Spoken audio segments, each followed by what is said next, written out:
BC news కి స్వాగతం.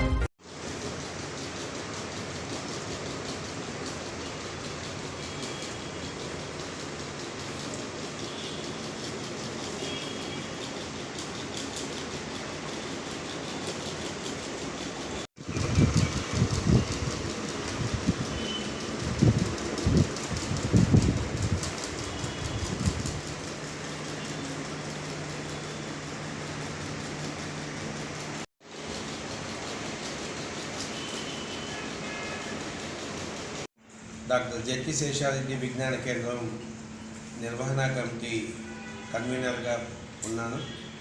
ఈ నెల 16వ తారీఖు ఆదివారం ఉదయం 10 గంటలకి డాక్టర్ జెట్టి శేషారెడ్డి గారి 16వ స్మారక ఉపన్యాసాలని ఏర్పాటు చేశాం.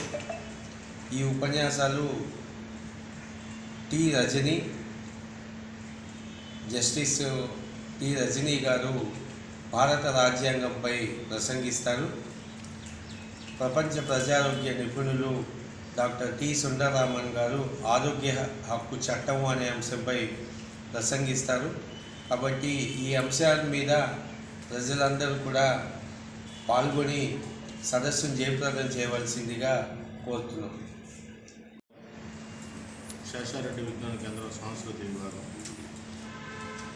ఈ నెల 16 అంటే రేపు ఆదివారం ఉదయం 10 గంటలకు డాక్టర్ శేషారెడ్డి గారి 16వ వర్ధంతి సందర్భంగా ఒక స్మారక ఉపన్యాసాన్ని సదస్సుని సెమినార్ని విజ్ఞాన కేంద్రం అలాగే ప్రజారోగ్య వేదిక జర్నలిజం వేదిక యూపీఎఫ్ ఇతర ప్రజా సంఘాల ఆధ్వర్యంలో ఒక సెమినార్ని కండక్ట్ చేయడం జరుగుతుంది.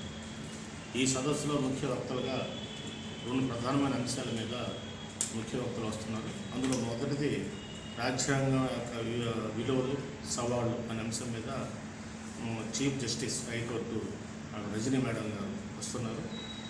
ఈ ప్రస్తుత రాజ్యాంగం పరిస్థితి, మనం ఎదుర్కొంటున్నటువంటి ఇబ్బందులు, రాజ్యాంగం మీద జరుగుతున్న దాడులు అనే అనేక పరిస్థితుల మీద మేడం గారు వివరిస్తారు. రెండో అంశం ఆరోగ్యం హక్కులు విలువలు, దీని అంశం మీద ప్రజారోగ్య నిపుణులు సుందరరామన్ గారు వస్తున్నారు.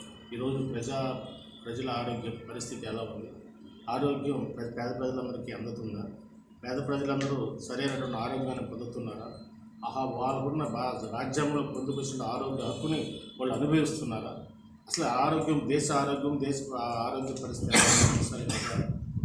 కూలంకషంగా వివరించడానికి మన సుందరరామన్ గారు వస్తున్నారు.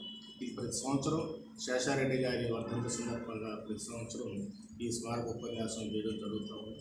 శేషారెడ్డి గారి గురించి తెలియనటువంటి ఈ జిల్లాలో ఎవరు లేరు. ప్రజా వైద్యులుగా డాక్టర్ రామచంద్రనాయుడు హాస్పిటల్ సూపరింటెండెంట్గా అందరికీ సుపరిచితులు. పేదవాడికి వైద్యాన్ని దగ్గరికి వచ్చి పేదవాడికి ఆపదలో ఆదుకున్నటువంటి మన ప్రజా వైద్యశాల డాక్టర్ రామచంద్రనాయుడు ప్రజా వైద్యశాల, ఆ వైద్యశాలలో సూపరింటెండెంట్గా ఉండి హాస్పిటల్ ఆ స్థాయి తీసుకొచ్చిన డాక్టర్ జెట్టి శేషారెడ్డి గారి స్మారక ఉపన్యాసం ఆయన పేరు మీద ఉన్నటువంటి విజ్ఞాన కేంద్రంలో 16వ తేదీ జరుగుతుంది. కాబట్టి పట్టణంలో ఉన్న ప్రముఖులు, మేధావులు, అలాగే ఉద్యోగ ఉపాధ్యాయ కార్మిక కర్షక మిత్రులందరూ కూడా ఈ సదస్సుకు ఇచ్చేసి ఈ సదస్సును జయప్రదం చేయవలసిందిగా కోరుతున్నాను.